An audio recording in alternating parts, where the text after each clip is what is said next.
ਸੰਗਤ ਨੂੰ ਵਾਹਿਗੁਰੂ ਜੀ ਕਾ ਖਾਲਸਾ ਵਾਹਿਗੁਰੂ ਜੀ ਕੀ ਫਤਿਹ। ਆਸਾ ਮਹਿਲਾ ਤੀਜਾ। ਸਚ ਰਤੀਆਂ ਸੁਹਾਗਣੀ ਜਿਨ੍ਹਾਂ ਗੁਰ ਕੈ ਸ਼ਬਦ ਸ਼ਿੰਗਾਰ। ਸਚ ਰਤੀਆਂ ਜਿਹੜੀਆਂ ਨਾਮ ਨਾਲ ਰੰਗੀਆਂ ਹੋਈਆਂ ਹਨ ਉਹ ਸੁਹਾਗਣਾਂ, ਕਿਉਂਕਿ ਉਹਨਾਂ ਨੇ ਗੁਰੂ ਦੇ ਸ਼ਬਦ ਦਾ ਸ਼ਿੰਗਾਰ ਕੀਤਾ, ਨਾਮ ਦਾ ਉਹਨਾਂ ਨੇ ਸ਼ਿੰਗਾਰ ਕੀਤਾ ਹੁੰਦਾ ਹੈ, ਨਾਮ 'ਚ ਰੰਗੀਆਂ ਹੁੰਦੀਆਂ ਹਨ, ਇਸ ਲਈ ਸੁਹਾਗਣਾਂ ਹਨ। ਘਰ ਹੀ ਸੋ ਪਿਰ ਪਾਇਆ ਸੱਚੇ ਸ਼ਬਦ ਵਿਚਾਰ। ਸੱਚੇ ਸ਼ਬਦ ਪਰਮਾਤਮਾ ਦੇ ਸ਼ਬਦ ਵਿਚਾਰ, ਨਾਮ ਦੀ ਵਿਚਾਰ ਕਰਕੇ, ਭਾਵ ਪਰਮਾਤਮਾ ਦਾ ਨਾਮ ਜਪ ਕੇ ਘਰ ਹੀ ਸੋ ਪਿਰ ਪਾਇਆ। ਉਹ ਆਪਣੇ ਪਤੀ ਪਰਮਾਤਮਾ ਨੂੰ ਆਪਣੇ ਹਿਰਦੇ ਦੇ ਵਿੱਚ ਹੀ ਪਾ ਲੈਂਦੀਆਂ ਹਨ, ਉਹਨਾਂ ਨੂੰ ਬਾਹਰ ਜਾਣ ਦੀ ਲੋੜ ਨਹੀਂ ਕਿਤੇ। ਜਿੱਥੇ ਵੀ ਹੈ ਤੁਸੀਂ ਨਾਮ ਜਪੀ ਜਾਓ, ਬਸ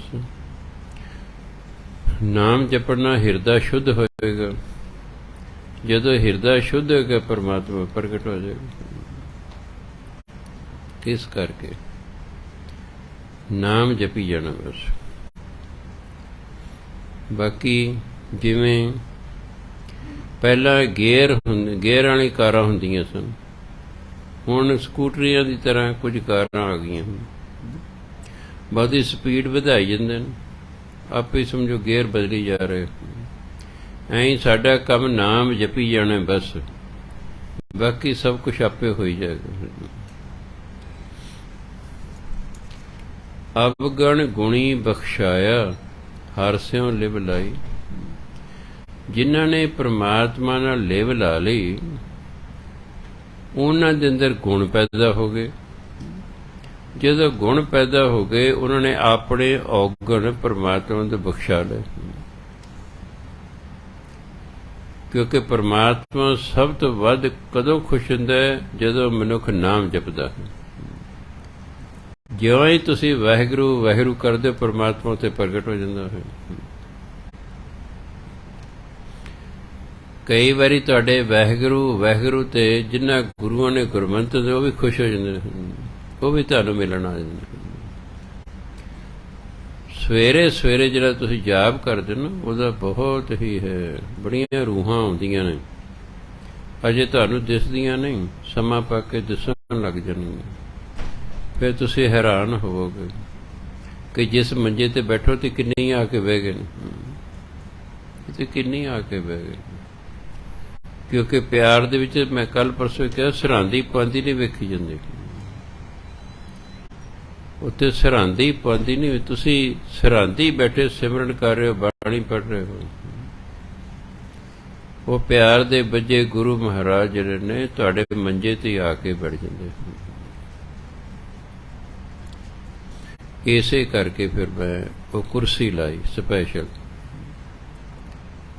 ਕਈ ਸਾਲ ਪਹਿਲਾਂ ਮੈਂ ਦੇਖਿਆ ਵੀ ਰੂਹਾਂ ਆ ਜਾਂਦੀਆਂ ਨੇ ਤੇ ਬੈੱਡ ਤੇ ਕਿ ਸੁੱਚਾ ਨਹੀਂ ਹੁੰਦਾ, ਬੈੱਡ ਸੁੱਚਾ ਨਹੀਂ ਹੁੰਦਾ, ਠੀਕ ਹੈ। ਇਸ ਲਈ ਫਿਰ ਮੈਂ ਇੱਕ ਟੀਚਰ ਸੀ ਆਨੰਦ ਨਗਰ ਬੀ ਦਾ, ਉਹਨੇ ਮੈਨੂੰ ਕੁਰਸੀ ਫਿਰ ਲਿਆ ਕੇ ਦਿੱਤੀ। ਉਹ ਕੁਰਸੀ ਡਾਹੀ ਵੀ ਜਿਹੜਾ ਕੋਈ ਆਵੇ ਇਸ ਤੇ ਬੈਠੇ। ਫਿਰ ਜਦੋਂ ਆ ਘਰ ਦੀ ਰੈਨੋਵੇਸ਼ਨ ਕੀਤੀ, ਫਿਰ ਮੈਂ 17,500 ਦੀ ਕੁਰਸੀ ਬਣਾਈ ਗੁਰੂ ਮਹਾਰਾਜ ਨੇ ਕਿ ਲਓ ਮਹਾਰਾਜ, ਜਿਹੜਾ ਵੀ ਆਵੇ ਇਸ ਤੇ ਬਿਰਾਜਮਾਨ ਹੋਵੇ। ਕਿਉਂਕਿ ਉਹਨਾਂ ਆਉਣਾ ਹੀ ਆਉਣਾ ਹੁੰਦਾ, ਆਪਾਂ ਨੂੰ ਦਿਸੇ ਨਾ ਦਿਸੇ ਨਾ ਗੱਲ ਵੱਖਰੀ ਹੁੰਦੀ। ਵਿਸ਼ਵਾਸ ਰੱਖਣਾ ਕਿ ਉਹਨਾਂ ਉੱਥੇ ਆਉਣਾ ਹੀ ਆਉਣਾ ਹੈ। ਜਦ ਤੁਸੀਂ ਪਿਆਰ ਨਾਲ ਬਾਣੀ ਪੜ੍ਹਦੇ ਹੋ, ਕਈ ਵਾਰ ਤਾਂ ਆਪਾਂ ਨੂੰ ਕਾਲ ਹੁੰਦੀ, ਆਪਾਂ ਫਾਹਾ ਪੜ੍ਹਦੇ ਹਾਂ ਫਟਾਫਟ, ਕਈ ਵਾਰੀ ਆਪਾਂ ਪਿਆਰ ਨਾਲ ਕਰ ਰਹੇ ਹੁੰਦੇ। ਜਿੱਥੇ ਪਿਆਰ ਨਾਲ ਬਾਣੀ ਪੜ੍ਹੀ ਜਾਂਦੀ ਹੈ, ਜਿਸ ਦੀ ਵੀ ਪੜ੍ਹੀ ਜਾਂਦੀ ਹੈ, ਉਸੇ ਗੁਰੂ ਨੇ ਆਉਣਾ ਹੈ। ਗੱਲ ਪਿਆਰ ਦੀ ਹੈ ਕਿ ਕਿੰਨੇ ਪਿਆਰ ਨਾਲ ਤੁਸੀਂ ਪੜ੍ਹ ਰਹੇ ਹੋ। ਗੁਰੂ ਨਾਨਕ ਜੀ ਭਾਈ ਲਹਿਣਾ ਨੂੰ ਇਹੀ ਕਿਹਾ, ਲਹਿਣਾ ਜੀ ਜਿੱਥੇ ਵੀ ਪਿਆਰ ਨਾਲ ਸਾਡੀ ਕੋਈ ਬਾਣੀ ਪੜ੍ਹਦਾ ਅਸੀਂ ਉੱਥੇ ਜਾਂਦੇ ਹਾਂ। ਜੇ ਇੱਕ ਆਜੜੀ ਕੋਲੇ ਉਹ ਜਾ ਸਕਦੇ ਹਨ ਤਾਂ ਸਾਡੇ ਤੁਹਾਡੇ ਕੋਲੇ ਕਿਉਂ ਨਹੀਂ ਆ ਸਕਦੇ? ਗੱਲ ਤੇ ਪਿਆਰ ਦੀ ਹੈ ਕਿ ਤੁਸੀਂ ਕਿੰਨੇ ਪਿਆਰ ਨਾਲ ਬਾਣੀ ਪੜ੍ਹ ਰਹੇ ਹੋ। ਸੋ ਜਦੋਂ ਮਨੁੱਖ ਹਰੀ ਨਾਲ ਲਿਵ ਲਾ ਲੈਂਦਾ ਹੈ ਫਿਰ ਉਹਦੇ ਔਗਣ ਬਖਸ਼ੇ ਜਾਂਦੇ ਨੇ, ਉਹਦੇ ਅੰਦਰ ਗੁਣ ਪੈਦਾ ਹੋ ਜਾਂਦੇ ਨੇ। ਹਰ ਵਾਰ ਪਾਇਆ ਕਾਮਣੀ ਗੁਰ ਮੇਲ ਮਿਲਾਈ। ਪਰਮਾਤਮਾ ਗੁਰੂ ਦੇ ਰਾਹੀਂ, ਪਹਿਲਾਂ ਪਰਮਾਤਮਾ ਗੁਰੂ ਨਾਲ ਮਿਲਾਉਂਦਾ ਹੈ, ਮੇਲ ਕੇ ਲੱਲੇ ਨੂੰ ਸਹਿਰੀ ਹੈ, ਗੁਰੂ ਨਾਲ ਮੇਲ ਕੇ ਮਿਲਾਈ ਫਿਰ ਆਪਣੇ ਨਾਲ ਮਿਲਾਉਂਦਾ ਹੈ। ਹਰ ਵਾਰ ਪਾਇਆ ਕਾਮਣੀ ਗੁਰ ਮੇਲ ਮਿਲਾਈ। ਜਿਸ ਜੀਵ ਇਸਤਰੀ ਨੂੰ ਪਰਮਾਤਮਾ ਗੁਰੂ ਨਾਲ ਮਿਲਾਉਂਦਾ ਹੈ ਫਿਰ ਗੁਰੂ ਰਾਹੀਂ ਉਹ ਪਰਮਾਤਮਾ ਨੂੰ ਮਿਲਦੀ ਹੈ ਤੇ ਉਹਨੂੰ ਹਰੀ ਪਤੀ ਦੇ ਤੌਰ ਤੇ ਪ੍ਰਾਪਤ ਹੋ ਜਾਂਦਾ ਹੈ। ਰਹਾਉ ਇੱਕ ਪਿਰ ਹਦੂਰ ਨਾ ਜਾਣਨੀ, ਦੂਜੇ ਭਰਮ ਭੁਲਾਏ। ਪਤੀ ਤੇ ਹਾਜ਼ਰ ਨਾਜ਼ਰ ਹੈ ਪਰ ਮਾਇਆ ਦੇ ਮੋਹ ਚ ਹੁਣ ਕੇ ਕਰਕੇ ਭਰਮ ਚ ਪੈ ਕੇ ਉਹ ਪ੍ਰਭੂ ਪਤੀ ਨੂੰ ਭੁੱਲ ਜਾਂਦੀ ਹੈ। ਹਾਲਾਂਕਿ ਤੇ ਹਜ਼ੂਰੀ ਚ ਹੀ ਹੈ, ਹਾਜ਼ਰ ਨਾਜ਼ਰ ਹੈ। ਇੱਕ ਪਿਰ ਹਦੂਰ ਨਜ਼ਰ, ਪਤੀ ਹਾਜ਼ਰ ਨਾਜ਼ਰ ਹੈ ਪਰ ਉਹਨਾਂ ਨੂੰ ਪਤਾ ਨਹੀਂ ਹੈ। ਕਿਉਂ ਨਹੀਂ ਪਤਾ? ਕਿਉਂਕਿ ਮਾਇਆ ਨਾਲ ਪਿਆਰ ਹੈ, ਭਰਮ ਚ ਹੈ, ਇਸ ਲਈ ਪਰਮਾਤਮਾ ਨੂੰ ਭੁੱਲ ਗਈ ਹੈ। ਉਹ ਤੇ ਹਾਜ਼ਰ ਨਾਜ਼ਰ ਹੀ ਉਹਦੇ ਸਭ ਥਾਂ ਤੇ ਹੈ। ਬਸ ਸਿਰਫ ਉਹਨੂੰ ਤਾਂ ਪਿਆਰ ਚਾਹੀਦਾ ਹੈ। ਜਿਨ ਪ੍ਰੇਮ ਕੀਓ ਤਿਨ ਹੀ ਪ੍ਰਭੂ।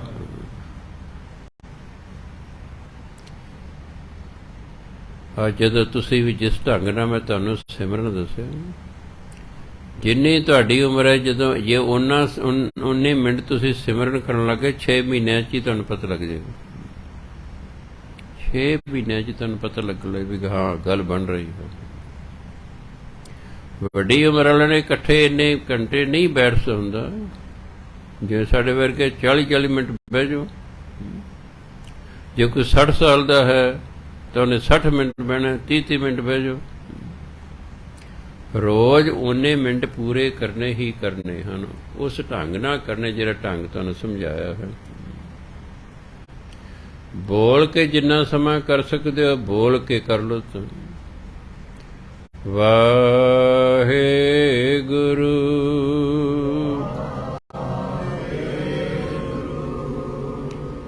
ਫਿਰ ਜਿਹੜਾ ਹੈ ਜਦੋਂ ਤੁਹਾਡਾ ਅਭਿਆਸ ਹੋ ਜਾਏਗਾ, ਜੇ ਅਭਿਆਸ ਜੇ ਨਹੀਂ ਤਾਂ ਬੁੱਲ ਬੰਦ ਕਰ ਲਓ ਤੇ ਜੀਭ ਭਾਵੇਂ ਹਿਲਦੀ ਰਹੇ। ਵਾਹਿਗੁਰੂ। ਹੌਲੀ ਹੌਲੀ ਅਭਿਆਸ ਹੋ ਜਾਏਗਾ, ਜੀਭ ਵੀ ਬੰਦ ਹੋ ਜਾਏਗੀ, ਬੁੱਲ ਵੀ ਬੰਦ ਹੋਣਗੇ। ਵਾਹਿਗੁਰੂ ਵਾਹਿਗੁਰੂ। ਜਦੋਂ ਦੇਖੋ ਥੋੜੀ ਗੜਬੜ ਹੋਣ ਲੱਗੇ ਫਿਰ ਬੋਲ ਕੇ ਲੱਗ ਜਾਓ। ਕਿਉਂ? ਉਹ ਕੰਨਾਂ ਨੂੰ ਫਿਰ ਸੁਣਦਾ ਹੈ, ਅਸੀਂ ਸਾਵਧਾਨ ਹੋ ਜਾਂਦੇ ਹਾਂ। ਕਈ ਵਾਰੀ ਅੱਖਰਾਂ ਨੂੰ ਵੇਖਣ ਨੂੰ ਹਟ ਜਾਂਦੇ ਹਾਂ, ਇਸ ਕਰਕੇ ਸਾਡਾ ਧਿਆਨ ਇੱਧਰ ਉੱਧਰ ਚਲਾ ਜਾਂਦਾ। ਇਹ ਵਾਹਿਗੁਰੂ ਇਹਨੂੰ ਵੇਖੀ ਜਾਣਾ ਵੀ ਇਹ ਵਾਹ ਧੁਨੀ ਕੋਲੇ ਵਾਹ, ਇਹ ਛਾਤੀ ਜਾ ਕੇ ਹੈ, ਗਲੇ ਚ ਕੇ ਗੁ। ਜਿਹੜਾ ਰੂਹ ਹੈ ਇਹ ਉੱਪਰ ਨੂੰ ਜਾਣਾ ਚਾਹੀਦਾ ਹੈ, ਕਿਉਂਕਿ ਜੇ ਸਾਹ ਲਵਾਂਗੇ ਤਾਂ ਨੱਕ ਰਾਹੀਂ ਬਾਹਰ ਨਿਕਲੇਗਾ ਰੂਹ। ਸਾਹ ਤੇ ਆਪਾਂ ਲਿਆ ਹੀ ਨਹੀਂ ਹੈ, ਇਸ ਲਈ ਉੱਪਰ ਨੂੰ ਜਾਏਗਾ। ਜਿਵੇਂ ਵਾਹਿਗੁਰੂ ਸਾਹ ਨਹੀਂ ਨਾ ਵਿੱਚ ਲਿਆ, ਸਾਹ ਲਵਾਂਗੇ ਤਾਂ ਫਿਰ ਨੱਕ ਰਾਹੀਂ ਸਾਹ ਬਾਹਰ ਨਿਕਲ ਜਾਏਗਾ, ਰੂਹ ਨਹੀਂ ਫਿਰ ਕਹਿ ਹੁਣ ਹੇਠਾਂ ਨੂੰ ਆ ਜਾਗੇ ਅਸੀਂ। ਸਾਹ ਇੱਕੋ ਸਾਹ ਦੇ ਵਿੱਚ ਹੀ ਇਸ ਤਰ੍ਹਾਂ ਕਹਿਣਾ ਵਾਹਿਗੁਰੂ।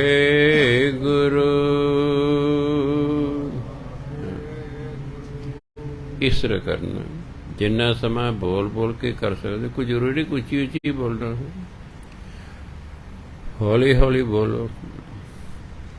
ਸੂਰਜ ਨਿਕਲਣ ਤੋਂ ਪਹਿਲਾਂ ਪਹਿਲਾਂ ਇਹ ਤੁਸੀਂ ਸਿਮਰਨ ਕਰਨਾ ਹੈ।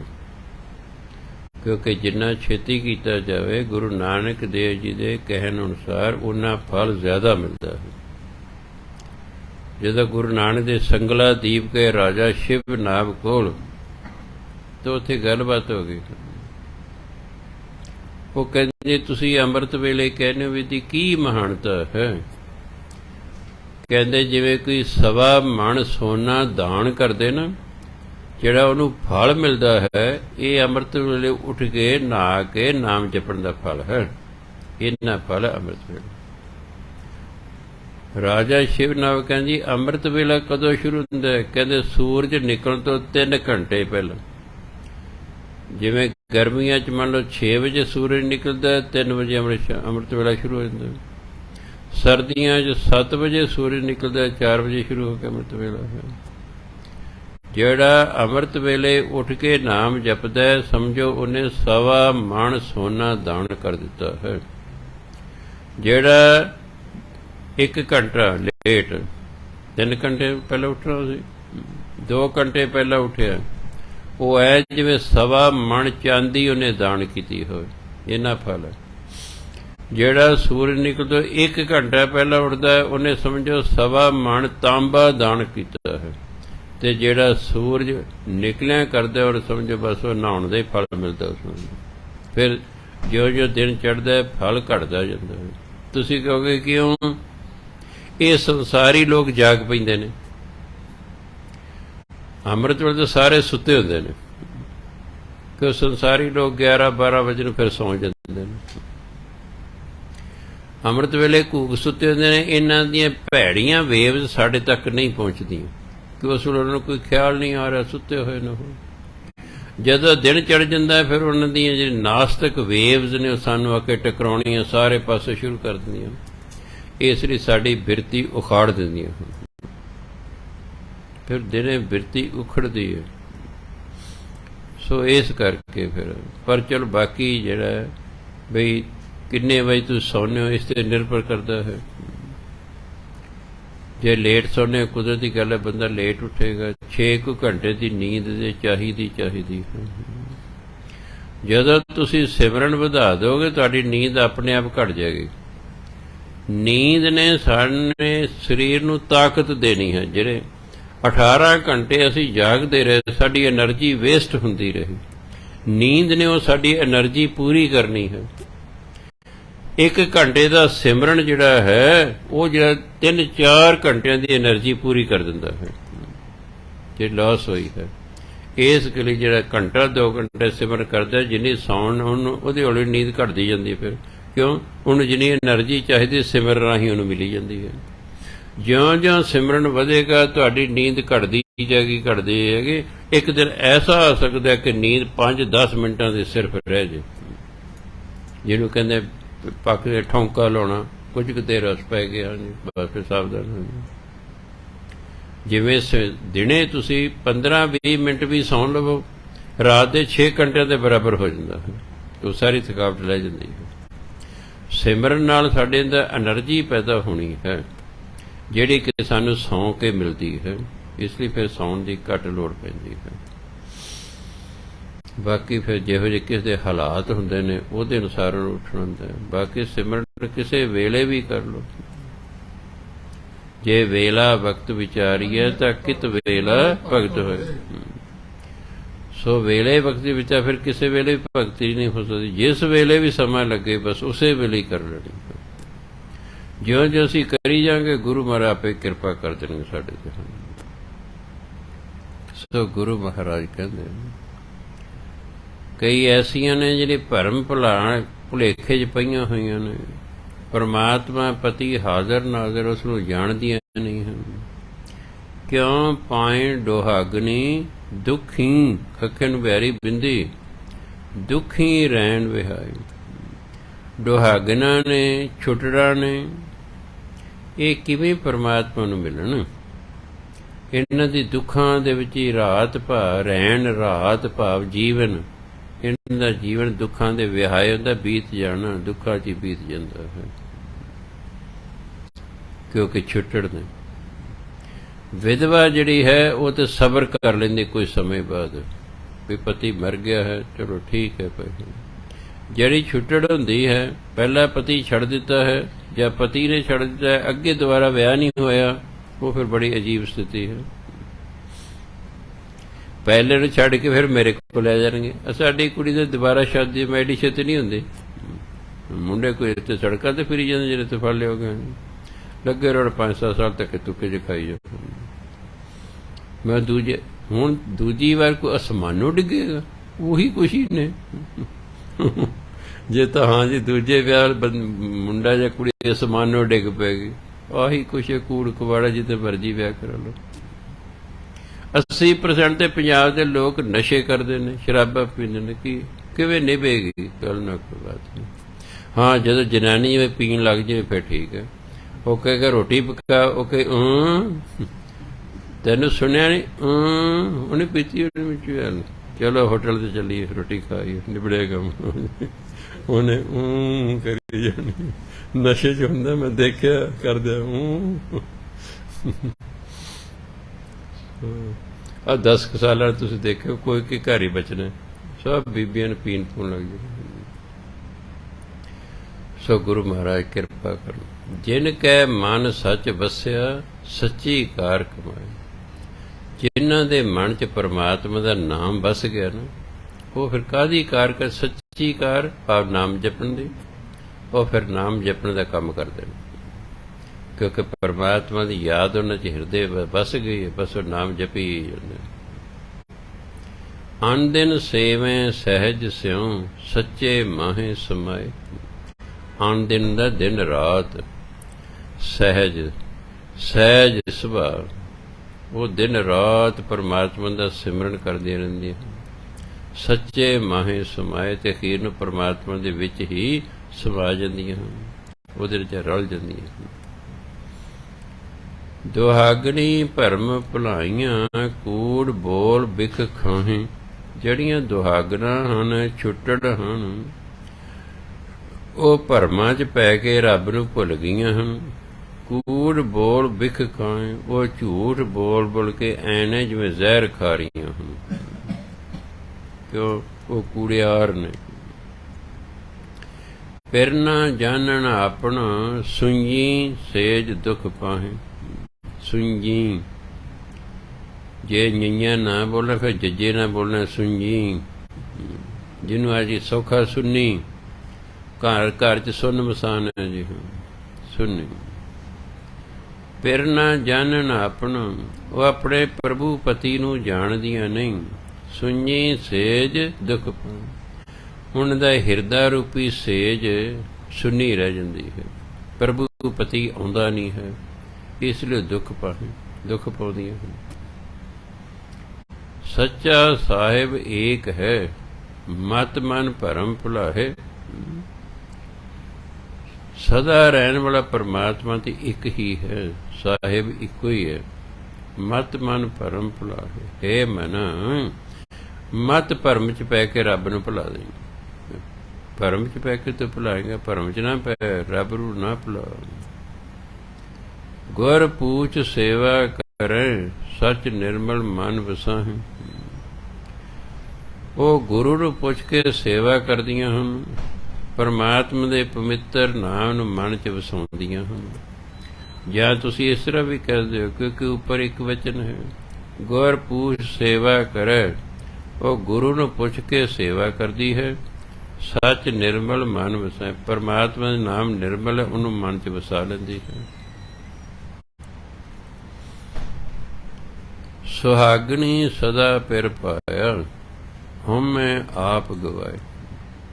ਜਿਹੜੀਆਂ ਸੁਹਾਗਣਾ ਹਨ, ਉਹ ਆਪਣੇ ਅੰਦਰੋਂ ਹਉਮੈ ਖਤਮ ਕਰ ਦਿੰਦੀਆਂ, ਆਪਣਾ ਆਪ ਭਾਗ ਖਤਮ ਕਰ ਦਿੰਦੀਆਂ ਹਨ। ਫਿਰ ਕੀ ਹੁੰਦਾ? ਸਦਾ ਪਿਰ ਪਾਇਆ, ਸਦਾ ਰਹਿਣ ਵਾਲਾ ਪਤੀ ਉਹਨਾਂ ਨੂੰ ਪ੍ਰਾਪਤ ਹੋ ਜਾਂਦਾ ਹੈ। ਕਿਉਂਕਿ ਜਿੱਥੇ ਹਉਮੈ ਹੈ, ਹਉਮੈ ਨਾਵੇਂ ਨਾਲ ਵਿਰੋਧ ਹੈ। ਜਿੱਥੇ ਹਉਮੈ ਉੱਥੇ ਪਰਮਾਤਮਾ ਨਹੀਂ ਹੁੰਦਾ। ਉਹ ਸਗੋਂ ਹੈਰਾਨ ਹੁੰਦਾ ਵੀ ਇਹ ਕਿੰਨਾ ਅਗਿਆਨੀ ਜੀਵ ਹੈ, ਮੇਰੀ ਦਿੱਤੀ ਹੋਈ ਚੀਜ਼ ਤੇ ਹਉਮੈ ਕਰ ਰਿਹਾ ਹੈ। ਮੇਰੀ ਦਿੱਤੀ ਹੋਈ ਚੀਜ਼ ਤੇ ਹਉਮੈ ਕਰ ਰਿਹਾ, ਇਹਦੀ ਤਾਂ ਹੈ ਹੀ ਕੁਛ ਨਹੀਂ। ਉਹ ਤਾਂ ਜੋ ਇਹਦੇ ਕੋਲੇ ਮੈਂ ਹੀ ਦਿੱਤਾ ਹੋਇਆ ਉਸ ਨੂੰ। ਬ੍ਰਹਮ ਗਿਆਨੀ ਨੂੰ ਇਸ ਗੱਲ ਦਾ ਪਤਾ ਹੁੰਦਾ ਹੈ, ਇਸ ਲਈ ਤੇਰਾ ਤੁਝ ਕੋ ਸੌਂਪ ਤੇ ਕਿਆ ਲੱਗ ਗਿਆ, ਮੈਂ ਤੇਰੇ ਸੀ ਕਹਿੰਦਾ, ਤੈਨੂੰ ਦੇਤਾ। ਉਹ ਤੇ ਕਹਿੰਦੇ ਨੇ ਅਮਾਨਤ ਹੈ। ਦਸਮ ਪਾਤਸ਼ਾਹ ਜੋ ਦੋਨੋਂ ਸਪੁੱਤਰ ਵੱਡੇ ਸਾਹਿਬਜ਼ਾਦੇ ਸ਼ਹੀਦ ਹੋ ਗਏ, ਤਾਂ ਦਸਮ ਪਾਤਸ਼ਾਹ ਨੇ ਕਿਹਾ ਕਿ ਮੈਨੂੰ ਖੁਸ਼ੀ ਹੈ ਕਿ ਅਮਾਨਤ ਜਿਹੜੀ ਪਰਮਾਤਮਾ ਸਹੀ ਸਲਾਮਤ ਉਹਨਾਂ ਤੱਕ ਪਹੁੰਚ ਗਈ ਹੈ। ਸੋ ਤਾਂ ਅਮਾਨਤ ਸਮਝਦੇ ਨੇ ਵੀ ਤਾਂ ਕੁਝ ਸਮੇਂ ਲਈ ਸਾਨੂੰ ਪਰਮਾਤਮਾ ਨੇ ਦਿੱਤਾ ਸੀ, ਲੈ ਭਾਈ ਤੇ ਸਾਂਭ ਸੰਭਾਲ ਕਰੋ, ਜਦੋਂ ਅਸੀਂ ਚਾਹਾਂਗੇ ਵਾਪਸ ਲੈ ਜਾਣਾ। ਸੋ ਗੁਰੂ ਮਹਾਰਾਜ ਕਹਿੰਦੇ ਫਿਰ ਸੇਤੀ ਅਣਦਿਨ ਗਹਿ ਰਹੀ, ਸੱਚੀ ਸੇਜ ਸੁਖ ਪਾਏ। ਜਿਹੜੀ ਸੁਹਾਗਣੀ ਹੁੰਦੀ ਹੈ ਉਹ ਆਪਣੇ ਦਿਨ ਹਉਮੈ ਖਤਮ ਕਰ ਦਿੰਦੀ ਹੈ, ਪਤੀ ਨੂੰ ਪ੍ਰਾਪਤ ਕਰ ਲੈਂਦੀ ਹੈ, ਫਿਰ ਪਤੀ ਦੇ ਨਾਲ ਦਿਨ ਰਾਤ ਗਹਿ ਰਹੀ ਮਿਲ ਕੇ ਰਹਿੰਦੀ ਹੈ। ਸੱਚੀ ਸੇਜ ਸੁਖ ਪਾਏ, ਫਿਰ ਜਿਹੜਾ ਪਰਮਾਤਮਾ ਦਾ ਜਿਹੜਾ ਨਾਮ ਹੁੰਦਾ ਹੈ, ਫਿਰ ਇਹ ਸਾਡੇ ਅੰਦਰ ਸਦਾ ਰਹਿਣ ਵਾਲੀ ਸੇਜ, ਹਿਰਦਾ ਰੂਪੀ ਸੇਜ ਬਣਾਉਂਦਾ ਹੈ, ਫਿਰ ਉੱਥੇ ਸੁੱਖ ਪਾਉਂਦਾ, ਕਿਉਂਕਿ ਪਰਮਾਤਮਾ ਫਿਰ ਉਸ ਜੀਵ ਇਸਤਰੀ ਨੂੰ ਪਿਆਰ ਕਰਦਾ ਹੈ, ਉਹਦੀ ਸੇਜ ਸਦਾ ਲਈ ਹੋ ਜਾਂਦੀ ਹੈ। ਮੇਰੀ ਮੇਰੀ ਕਰ ਗਏ ਪੱਲੇ ਕਿਛੁ ਨਾ ਪਾਏ। ਮੇਰੀ ਮੇਰੀ ਕਰਦਾ ਬੰਦਾ ਮਰ ਜਾਂਦਾ ਹੈ, ਆਹ ਚੀਜ਼ ਮੇਰੀ ਹੈ, ਆਹ ਮੇਰੀ ਹੈ, ਮੈਂ ਕਰਦਾ ਰਹਿੰਦਾ ਹੈ, ਪੱਲੇ ਕਿਛ ਨਾ ਪਾਏ, ਤੇ ਪ੍ਰਾਪਤ ਉਹਨੂੰ ਕੁਛ ਵੀ ਨਹੀਂ। ਜਾਂਦੇ ਸਮੇਂ ਦਾ ਖਾਲੀ ਹੱਸ ਜਾਂਦਾ ਹੈ, ਜਾਂਦੇ ਸਮੇਂ ਖਾਲੀ ਹੱਸ ਜਾਂਦੇ ਸੀ, ਪੱਲੇ ਕੁਝ ਵੀ ਨਹੀਂ ਪੈਂਦਾ। ਹਿੰਦੀ ਕਹਿੰਦੇ ਕਿਛੂ, ਆਪਾਂ ਪੰਜਾਬੀ ਕਹਿੰਦੇ ਕਿਛ ਨਾ ਪਾਏ। ਮਹਿਲ ਨਾਹੀ ਦੁਹਾਗਣੀ, ਅੰਤ ਗਈ ਪਛਤਾਏ। ਜਿਹੜੀ ਦੁਹਾਗਣ ਹੁੰਦੀ ਹੈ, ਛੁੱਟੜ ਹੁੰਦੀ ਹੈ, ਉਹਨੂੰ ਪਰਮਾਤਮਾ ਦਾ ਮਹਿਲ ਪ੍ਰਾਪਤ ਨਹੀਂ ਹੁੰਦਾ, ਤੇ ਅਖੀਰ ਨੂੰ ਜਾਂਦੀ ਉਹ ਪਛਤਾਉਂਦੀ ਹੈ। ਅੰਤ ਗਈ ਪਛਤਾਇਆ, ਅੰਤ ਨੂੰ ਪਛਤਾਉਂਦੀ ਜਾਂਦੀ ਸੰਸਾਰ। ਸੋ ਫਿਰ ਮੇਰਾ ਏਕ ਹੈ, ਇੱਕ ਸਿਉ ਲਿਵ ਲਾਏ। ਇਹ ਭਾਈ ਮੇਰਾ ਪਤੀ ਤਾਂ ਇੱਕੋ ਹੀ ਹੈ, ਉਹਦੇ ਨਾਲ ਕਹਿ ਲਿਵ ਲਾ ਕੇ ਰੱਖੋ। ਸਾਰਿਆਂ ਦਾ ਪਤੀ ਇੱਕੋ ਹੀ ਹੈ ਪਰਮਾਤਮਾ, ਉਹਦੇ ਨਾਲ ਲਿਵ ਲਾ ਕੇ ਰੱਖਣੀ ਹੈ। ਧਿਆਨ ਨਾਲ ਨਾਮ ਜਪਣਾ, ਇਹਨੂੰ ਲਿਵ ਕਹਿੰਦੇ। ਲਿਵ ਦਾ ਮਤਲਬ ਜੇ ਸਾਡਾ ਧਿਆਨ ਇੱਧਰ ਉੱਧਰ ਹੋਰ ਕਿਤੇ ਨਾ ਜਾਵੇ, ਕਦੇ ਜੀ ਲਿਵ ਲੱਗ ਗਈ ਹੈ, ਧਿਆਨ ਨਾਲ ਸਿਮਰਨ ਕਰਨਾ। ਉਹਦੇ ਇੱਕੋ ਹੀ ਢੰਗ ਮੈਨੂੰ ਤੁਹਾਨੂੰ ਦੱਸਿਆ ਵੀ ਵੇਖੀ ਜਾਣਾ, ਵਾਹਿਗੁਰੂ ਵੇਖੀ ਜਾਣਾ। ਜਦੋਂ ਵੇਖੀ ਜਾਓਗੇ ਤੇ ਬੋਲੀ ਜਾਓਗੇ, ਧਿਆਨ ਕਿਤੇ ਨਹੀਂ ਜਾਏਗਾ। ਆ ਜਦੋਂ ਸਾਰੇ ਬੋਲ ਰਹੇ ਹੁੰਦੇ ਨੇ ਤਾਂ ਉਂਝ ਹੀ ਸੁਣੀ ਜਾਂਦਾ ਕੰਨਾਂ ਨੂੰ, ਕੋ ਉੱਚੀ ਬੋਲ ਰਹੇ ਹੁੰਦੇ ਨੇ, ਕੰਨਾਂ ਨੂੰ ਹੋਰ ਕੋਈ ਸੁਣਦਾ ਹੀ ਨਹੀਂ ਹੈ ਨਾਮ ਤੋਂ ਬਿਨਾਂ। ਹੌਲੀ ਹੌਲੀ ਤਾਂ ਸਾਡੇ ਅੰਦਰਲੇ ਵਿਚਾਰ ਹੀ ਸਾਨੂੰ ਸੁਣਨੇ ਸ਼ੁਰੂ ਹੋਏ ਕੰਨਾਂ ਨੂੰ। ਜਦੋਂ ਉੱਚੀ ਚ ਸੰਗਤ ਬੋਲ ਰਹੀ ਹੈ, ਤੁਹਾਡੇ ਕੰਨਾਂ ਨੂੰ ਇੰਨੀ ਆਵਾਜ਼ ਪੈ ਰਹੀ ਕਿ ਤੁਹਾਨੂੰ ਹੋਰ ਕੋਈ ਸੁਣਦਾ ਹੀ ਨਹੀਂ ਹੈ, ਬਸ ਉਹ ਸਿਮਰਨ ਹੀ ਸੁਣ ਰਿਹਾ ਹੁੰਦਾ। ਆਪ ਤੁਸੀਂ ਇੱਕ ਸਿਮਰਨ ਕਰ ਰਹੇ ਹੋ ਤੇ ਦੂਜਿਆਂ ਦਾ ਤੁਸੀਂ ਸੁਣ ਰਹੇ ਹੋ, ਬਸ ਇਹੀ ਲੇਵ ਹੁੰਦੀ ਹੈ। ਇਹ 40 ਮਿੰਟ ਹੀ 80 ਮਿੰਟ ਹੀ ਬਹੁਤ, ਘੰਟਿਆਂ ਬੱਧੀ ਦੀ ਲੋੜ ਨਹੀਂ ਹੈਗੀ। ਜਿੰਨੀ ਉਮਰ ਹੈ, ਬੱਚਾ 10 ਸਾਲ ਦਾ 10 ਮਿੰਟ ਹੀ ਬਹੁਤ ਉਹਨੂੰ ਰੋਜ਼। 20 ਸਾਲਾਂ ਦਾ 20 ਮਿੰਟ ਚਾਹੀਦੇ ਨੇ, 40 ਸਾਲਾਂ ਦਾ 40 ਮਿੰਟ, 60 ਦਾ 60 ਮਿੰਟ, 80 ਸਾਲ ਦਾ 80 ਮਿੰਟ। ਹਾਂ, ਅਗਰ ਸਰੀਰ 80 ਮਿੰਟ ਬੈਠਣ ਦੀ ਆਗਿਆ ਨਹੀਂ ਦਿੰਦਾ, ਉਹਨੂੰ ਤੁਸੀਂ ਹਿੱਸਿਆਂ 'ਚ ਵੰਡ ਸਕਦੇ, ਪਰ ਕਰਨਾ ਜ਼ਰੂਰ ਹੈ ਉਹਨੂੰ। ਜਿੰਨੀ ਤੁਹਾਡੀ ਉਮਰ ਹੈ, ਅਗਰ ਇੰਨਾ ਤੁਸੀਂ ਸਿਮਰਨ ਕਰਦੇ ਰਹੇ, ਇੰਨੇ ਮਿੰਟ ਕਰਦੇ ਰਹੇ, 6 ਮਹੀਨਿਆਂ ਦੇ ਵਿੱਚ ਵੀ ਤੁਹਾਨੂੰ ਪਤਾ ਲੱਗ ਜਾਏਗਾ ਵੀ ਕੋਈ ਗੱਲ ਬਣ ਰਹੀ ਹੈ, ਲੱਗ ਜਾਏਗਾ ਪਤਾ। ਗੁਰੂ ਮਹਾਰਾਜ ਕਿਰਪਾ ਕਰ। ਸੋ ਕਹਿੰਦੇ ਪਤੀ ਇੱਕੋ ਹੀ ਹੈ ਪਰਮਾਤਮਾ, ਉਹਦੇ ਨਾਲ ਲਿਵ ਲਾ ਕੇ ਰੱਖਣੀ ਹੈ। ਨਾਨਕ ਜੇ ਸੁਖ ਲੋੜੈ ਕਾਮਣੀ, ਹਰ ਕਾ ਨਾਮ ਮਨ ਵਸਾਏ। ਇਹਨੂੰ ਮਨ ਵਸਾਏ ਨਹੀਂ ਪੈਣਾ। ਮਨ ਨੰਨਣ ਸਹਿਰੇ ਮਨ ਵਿੱਚ। ਹੈ ਜੀਵ ਇਸਤਰੀ ਜੇ ਤੂੰ ਸੁਖ ਚਾਹੁੰਦੀ ਹੈ ਨਾ, ਜਦੋਂ ਖੱਖੇ ਨੂੰ ਉਂਕਲ ਲੱਗਾ ਹੋਵੇ ਤਾਂ ਮਤਲਬ ਸਦੀਵੀ ਸੁਖ। ਜਦੋਂ ਖੱਖੇ ਨੂੰ ਉਂਕਲ ਤਾਂ ਫਿਰ ਕਈ ਸੁਖ ਹੋ ਗਏ। ਸਦੀਵੀ ਸੁਖ। ਹੈ ਜੀਵ ਇਸਤਰੀ ਜੇ ਤੂੰ ਸਦੀਵੀ ਸੁਖ ਚਾਹੁੰਦੀ ਹੈ ਨਾ, ਹਰ ਕਾ ਨਾਮ ਮਨ ਵਸਾਏ। ਹਰੀ ਦੇ ਨਾਮ ਨੂੰ ਮਨ ਚ ਵਸਾ ਲੈ। ਅੱਜ ਸਾਡੇ ਮਨ ਚ ਵਸਿਆ ਨਹੀਂ ਨਾ। ਜੇ ਲੱਗੇ ਰਹੇ ਕਿ ਮਨ ਚ ਵਸ ਜਾਏਗਾ। ਜੋ ਹੀ ਤੁਸੀਂ ਚੁੱਪ ਕਰੋਗੇ ਉਸੇ ਤੁਹਾਡੇ ਅੰਦਰ ਜਿਹੜਾ ਉਸੇ ਸਿਮਰਨ ਹੋਣ ਲੱਗ ਜਾਏਗਾ। ਜੋ ਹੀ ਚੁੱਪ ਕਰੋਗੇ, ਜੋ ਹੀ ਬੈਠੋਗੇ, ਬੈਠ ਗਏ ਬਸ, ਕੋਈ ਚੱਲ ਪਿਆ ਅੰਦਰ ਸਿਮਰਨ। ਜਦੋਂ ਇਸ ਤਰ੍ਹਾਂ ਸਿਮਰਨ ਬੈਠਦੇ ਸਾਰੇ ਸਿਮਰਨ ਆਪਣੇ ਆਪ ਹੀ ਚੱਲ ਪਏ। ਸਮਝੋ ਹੁਣ ਇਸ ਮਨ ਚ ਵਸ ਗਿਆ।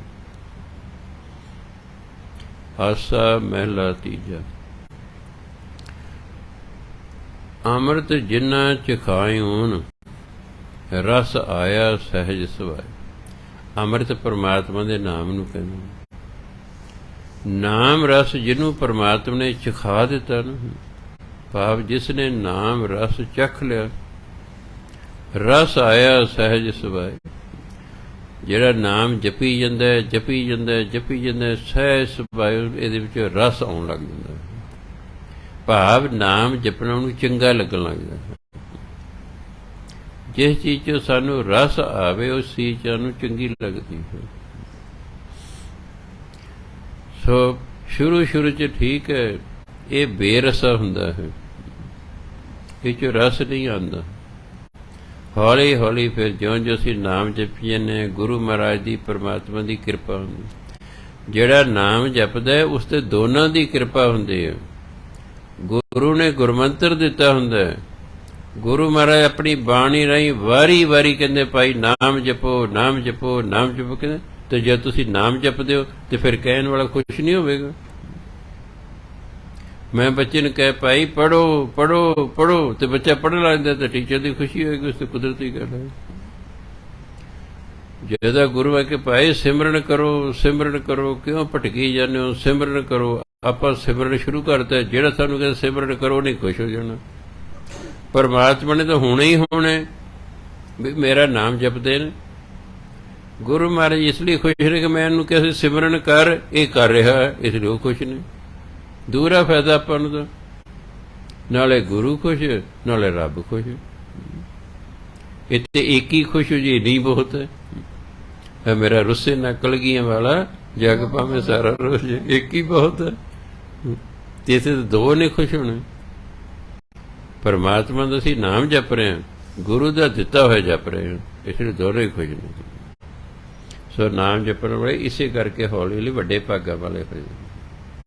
ਜਿਸ ਤੇ ਲਗਾਤਾਰ ਗੁਰੂ ਬਾਰੇ ਪਰਮਾਤਮਾ ਕਿਰਪਾ ਕਰਦੇ ਨੇ, ਵੱਡੇ ਭਾਗਾਂ ਹੋ ਹੀ ਜਾਣੇ ਪਏ।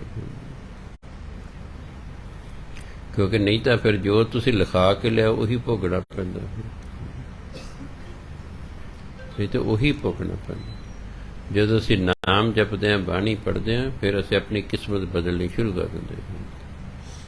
ਹੋਰ ਕਿਸਮਤ ਨੂੰ ਬਦਲਣ ਦਾ ਕੋਈ ਢੰਗ ਤਰੀਕਾ ਨਹੀਂ ਹੈ। ਰੋਣ ਪਿੱਟਣ ਨਾਲ ਕਿਸਮਤ ਨਹੀਂ ਬਦਲਦੀ, ਥਾਵਾਂ ਬਦਲਣਾ ਕਿਸਮਤ ਨਹੀਂ ਬਦਲਦੀ। ਜਿੱਥੇ ਮਰਜੀ ਚਲੇ ਜਾਓ। ਸਾਡੇ ਜਿਹੜਾ ਘਰ ਭੁੱਖਾ ਉਹ ਲਾਹੌਰ ਵੀ ਭੁੱਖਾ। ਸੋ ਕਿਸਮਤ ਬਦਲਦੀ ਹੈ ਬਾਣੀ ਪੜ੍ਹ ਕੇ, ਨਾਮ ਜਪ ਕੇ। ਸੋ ਇਸ ਲਈ ਬਾਣੀ ਪੜ੍ਹੀ ਜਾਓ, ਨਾਮ ਜਪੀ ਜਾਓ, ਆਪੇ ਹੀ ਬੈਡ ਤੋਂ ਗੁੱਡ ਤੋਂ ਬੈਟਰ ਤੋਂ ਬੈਸਟ ਹੋ ਹੀ ਜਾਵੇਗੀ ਆਪੇ। ਸੱਚਾ ਬੇਪਰਵਾਹ ਹੈ ਤਿਸ ਨੂੰ ਤਿਲ ਦਾ ਤਮਾਏ। ਤਮਾਏ ਹੁੰਦਾ ਤਮਾ, ਲਾਲਚ। ਫਾਰਸੀ ਦਾ ਸ਼ਬਦ ਹੈ ਤਮਾ, ਉਸ ਤੋਂ ਬਣਿਆ ਤਮਾਏ, ਲਾਲਚ। ਤਿਲ ਹੁੰਦਾ ਰਤੀ ਪਰ। ਤਿਲ ਬਹੁਤ ਛੋਟਾ ਜਿਹਾ ਬੀਜ ਹੁੰਦਾ ਹੈ, ਰਤੀ ਪਰ। ਪਰਮਾਤਮਾ ਬੇਪਰਵਾਹ ਹੈ, ਉਹ ਲਾਪਰਵਾਹ ਨਹੀਂ ਹੈ। ਬੰਦਾ ਤੇ ਲਾਪਰਵਾਹ ਹੁੰਦਾ ਹੈ, ਪਰਮਾਤਮਾ ਲਾਪਰਵਾਹ ਨੇ ਸਭ ਦਾ ਖਿਆਲ ਰੱਖ ਰਿਹਾ ਹੈ। ਉਹ ਬੇਪਰਵਾਹ ਹੈ, ਉਹ ਚਿੰਤਾ ਨਹੀਂ ਹੁੰਦੀ ਕੋਈ। ਸਾਨੂੰ ਤੇ ਕੋਈ ਨਾ ਕੋਈ ਚਿੰਤਾ ਲੱਗੀ ਰਹਿੰਦੀ ਹੈ, ਉਹਨੂੰ ਕੋਈ ਚਿੰਤਾ ਨਹੀਂ ਹੁੰਦਾ, ਬੇਫਿਕਰ ਹੁੰਦਾ, ਬੇਪਰਵਾਹ ਹੈ। ਪਰਮਾਤਮਾ ਬੇਪਰਵਾਹ ਹੈ, ਉਹਨੂੰ ਤਿਲ ਮਾਤਰ ਵੀ ਕੋਈ ਤਮਾ ਨਹੀਂ ਹੈ, ਕਿਸੇ ਚੀਜ਼ ਦਾ ਉਹਨੂੰ ਲਾਲਚ ਨਹੀਂ ਹੈਗਾ। ਅੰਮ੍ਰਿਤ ਸੱਚਾ ਵਰਸਦਾ, ਗਰ ਮੁਖਾਂ ਮੁਖ ਪਾਏ। ਜਿਹੜਾ ਪਰਮਾਤਮਾ ਦਾ ਨਾਮ ਹੈ, ਇਹ ਤੇ ਸਦਾ ਹੀ ਵਰਖਾ ਹੋ ਰਹੀ ਹੈ।